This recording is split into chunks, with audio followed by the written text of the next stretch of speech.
찬송가 380장 찬송 드리겠습니다.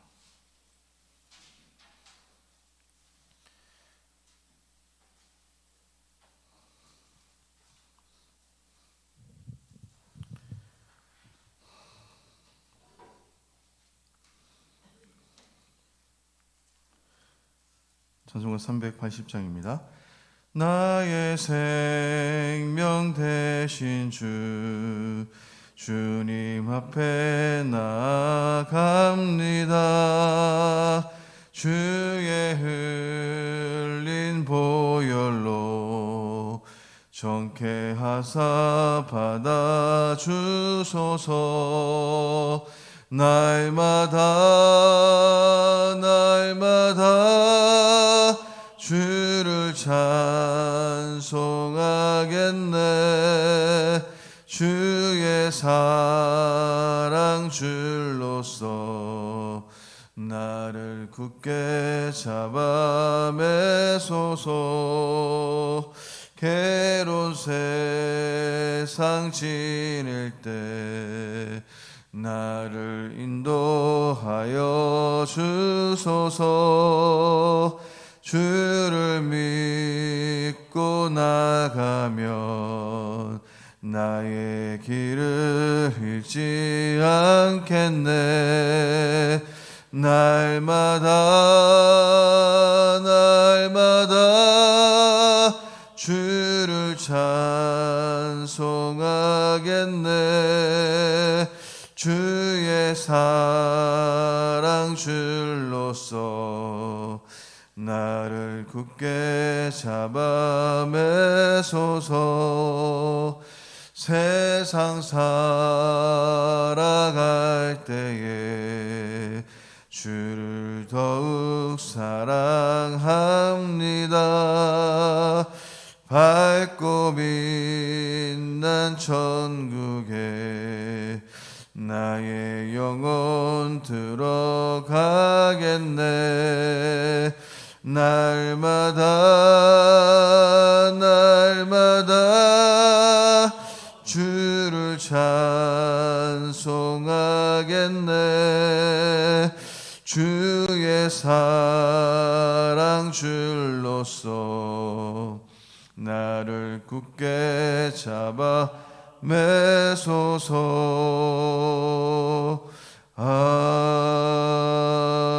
아멘. 사도신경으로 신앙 고백 드리겠습니다. 나는 전능하신 아버지 하나님 천지의 창조주를 믿습니다. 나는 그의 유일하신 아들 우리 주 예수 그리스도를 믿습니다. 그는 성령으로 잉태되어 동정녀 마리아에게서 나시고 본디오 빌라도에게 고난을 받아 십자가에 못 박혀 죽으시고 장사된 지 사흘 만에 죽은 자 가운데서 다시 살아나셨으며 하늘에 오르시어 전능하신 아버지 하나님 우편에 앉아 계시다가 거기로부터 살아있는 자와 죽은 자를 심판하러 오십니다. 나는 성령을 믿으며 거룩한 공교회와 성도의 교제와 죄를 용서받는 것과 몸의 부활과 영생을 믿습니다. 아멘. 하나님의 말씀은 민수기 18장입니다.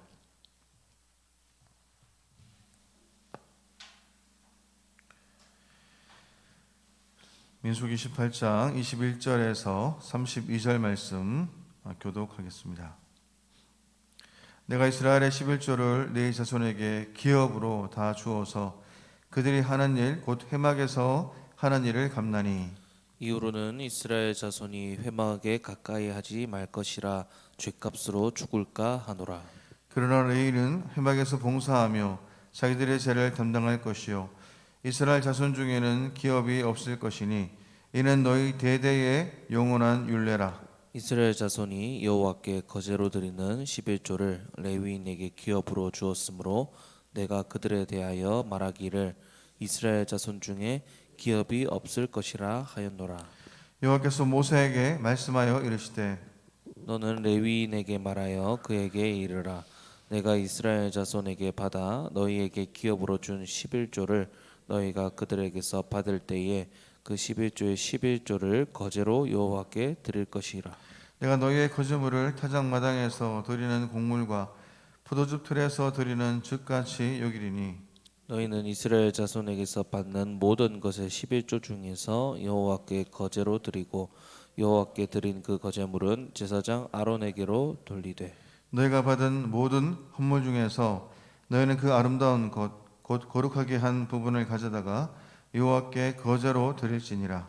이러므로 너는 그들에게 이르라 너희가 그 중에서 아름다운 것을 가져다가 드리고 남은 것은 너희 레위인에게는 타작마당의 소출과 포도즙 틀의 소출 같이 되리니 너희와 너희 권속이 어디서든지 이것을 먹을 수 있음은 이는 해막에서 일한 너희의 보수임이니라. 너희가 그중 아름다운 것을 받들어 드린즉 이로 말미암아 죄를 담당하지 아니할 것이라. 너희는 이스라엘 자손의 성물을 더럽히지 말라. 그리하여야 죽지 아니하리라. 아멘. 오늘 본문에서는 이 기업이라는 말들이 5번 반복적으로 나옵니다. 이 단어들이 보여주듯이 민수기 18장에서의 본문은 하나님께서 아론과 그 가족들을 위해서 주시는 목, 그리고 레인들을 위해서 보장해 주시는 성막일에 대한 보수를 다루는 내용입니다. 이 내용은 갑자기 이렇게 뚝 떨어진 것이 아니라 여러분 잘 아시는 대로 이 고라의 그 반역에서 이어지는 그러한 내용인 것이죠. 민수기 16장에서 이 고라와 다단과 아비람의 이 반역은 하나님께서 택하여 세우신 직분인 제사장 직분과 레인 직분의 이 권위에 대한 그러한 도전이었습니다. 이 반역은 하나님께서 친히 아론과 그 아들들을 제사장으로 레인인이 이 제사장을 도와서 하나님의 그 성막에서 섬기는 사람들로 구별하여 세우셨다는 것을 증명하심으로써 이 모든 일들이 정리되었죠. 그러자 이 백성들은 드디어 자신들이 저지른 이 잘못이 얼마나 큰 것이었는가를 깨닫고 자기들은 죽을 수밖에 없고 망할 수밖에 없다라고 그렇게 부르짖었습니다. 민수기 17장 12절과 13절 말씀에서 이스라엘 자손이 모세에게 말하여 이르되 보소서 우리는 죽게 되었나이다. 망하게 되었나이다. 다 망하게 되었나이다. 가까이 나아가는 자 곧 여호와의 성막에 가까이 나아가는 자마다 다 죽사오니 우리가 다 망하여야 하리이까. 이렇게 고백합니다. 오히려 묵상한 이 민수기 18장 1절과 7절에서 뭐라고 얘기하고 있습니까? 죽을 수밖에 없는 그 자들을 위해서 하나님께서 제사장과 이 레위인의 직분을 백성들에게 선물로 주셨다라고 이렇게 말씀합니다. 이뿐 아니라 이 제사장의 직분이 아론과 그 아들들에게 주신 선물이었고 레위인도 제사장에게 주신 선물이라는 그러한 내용을 우리는 살펴보았습니다. 그러니 제사장과 레위인 덕택에 이스라엘 백성들은 자신들의 그 죄 문제를 하나님 앞에서 해결하고 하나님과 화목한 관계로 살아갈 수 있다는 것과 또 제사장과 레위인은 시기할 대상이 아닌 바로 감사를 표할 대상임을 이렇게 알아야 한다라고 말하고 있습니다. 오늘 본문은 그 이야기를 이어서 이렇게 말씀하고 있는데요. 어떻게 제사장과 레위인의 섬김에 대해서 백성들이 감사를 표해야 하고 또 그것이 왜 중요한가를 우리에게 말씀하고 있습니다. 제사장과 레위인은 이 일반적인 이스라엘 백성들과 달리 땅을 기업으로 받지 못했다는 점에서 특별한 사람들이죠. 23절 말씀 보니까 그러나 레위인은 해막에서 봉사하며 자기들의 죄를 담당할 것이요 이스라엘 자손 중에는 기업이 없을 것이니 이는 너희 대대의 영원한 율례라라고 말씀합니다. 하나님께서는 레위인에게도 뭐라고 말씀하고 있습니까? 하나님께서 그들의 기업이라고 이렇게 말씀하고 계시죠. 그러면 주어진 땅이 없으니 농사를 지을 수도 없는 이 사람들은 무엇을 먹고 살아야 되겠습니까? 하나님께서 오늘 본문에서 이 레위인의 몫으로 주어질 것을 구체적으로 우리에게 말씀해 주고 있는데요. 제사장과 레위인은 온 이스라엘을 위해서 봉사하는 직분이기 때문에 다른 백성들처럼 땅을 일구어 살아야 한다면 그들이 맡은 직분을 제대로 감당할 수 없다는 것입니다. 또 하나님께서는 그래서 이들을 하나님께서 원하시는 방식으로 또 다른 방식으로 그들의 몫을 얻어 살게 하셨습니다. 이들은 특별하게 구별된 하나님의 종들이니까 하나님께서 먹여주실 것이다 라고 말하는 것은 너무나 부족합니다. 성경이 분명하고 일관되게 가르치는 것은 하나님께서 이 당신의 그 방법으로 친히 신비하게 먹이시는 일이 있을지라도 하나님께서는 안정적인 그러한 제도를 만들어 두셨다는 것이죠. 그리고 이 일이 모든 이스라엘 공동체 가운데 유익한 일이 되게 하셨다는 것을 우리에게 말씀하고 있습니다. 오늘은 어제 본문에 이어서 그 제도를 이스라엘 백성들에게 분명히 말씀하고 이렇게 가르치는데요. 우리가 19절 말씀을 보니까 영원한 소금 언약이라고 이렇게 말씀합니다. 이것은 이 규례가 영원하다라는 것을 강조하고 있는 것이죠. 이것은 변하지 않는 소금의 특성을 가리켜 말한 것인데, 고대 근동에서 이 계약을 맺은 이 쌍방이 계약의 이 비준 행위로 식사를 하면서 소금을 나누는 이 관습을 배경으로 한 말씀인 것입니다. 이스라엘 백성들이 있고 하나님께서 세우신 제사장과 또 레인이 존속하는 한, 이것은 어떻게 해요? 영원히 피할 수 없는 하나님의 언약임을 우리에게 말씀하고 있는 것입니다. 이어서 레인의 몫에 대한 하나님의 규례가 나오는데, 이것은 제사장의 몫에 대한 설명에 비하면 너무나 단순하죠. 레인의 몫은 백성이 드리는 11조였습니다. 11조는 경작할 땅을 얻지 못한 레인들의 수고에 대한 대가로 하나님께서 주시는 몫인 것이죠. 31절에서 하나님께서는 이것을 뭐라고 얘기합니까? 이는 해막에서 일한 너희의 보수라고 명확하게 언급하고 계십니다. 근데 여기 제사장의 몫으로 하나가 더 주어주는데, 백성으로부터 11조를 받은 이 레인은 다시 그중 가장 좋은 부분을 다시 11조로 제사장의 몫으로 이렇게 돌려야 하는 것이죠. 결국 하나님께서 제사장과 이 레인의 몫으로 말씀하신 모든 것은 무엇으로부터 나왔습니까? 백성들로부터 나오는 것이었습니다. 백성들이 하나님께 드린 제물, 첫 열매, 11조가 제사장과 레인들의 몫으로 주어졌고, 그들은 그것에 의존하여 살아가도록 하나님께서 이 제도를 규정하신 것이죠. 자, 이 제도를 하나님께서 말씀하셨을 때 백성들이 어떻게 받아들여졌습니까? 만일 고라와 다단과 아벨람의 반역이 절정에 이르렀거나 백성들의 그 마음에 여전히 시기심이 그렇게 발동하고 있었을 때 하나님께서 이 말씀을 하셨다면 그들이 어떤 반응이 했습니까? 이것은 너무나 터무니없는 그러한 소리다, 이렇게 일축했을 것입니다. 그들은 이렇게 말했을 것입니다. 우리가 그들이 가진 특권을 가지지 못한 것도 너무나 억울한데 왜 우리가 그들의 생활을 책임져야 하는가, 이렇게 원망의 말을 했을 것입니다. 그러나 하나님께서는 택하여 세우신 제사장과 레인들의 그 권위를 세워주셨죠.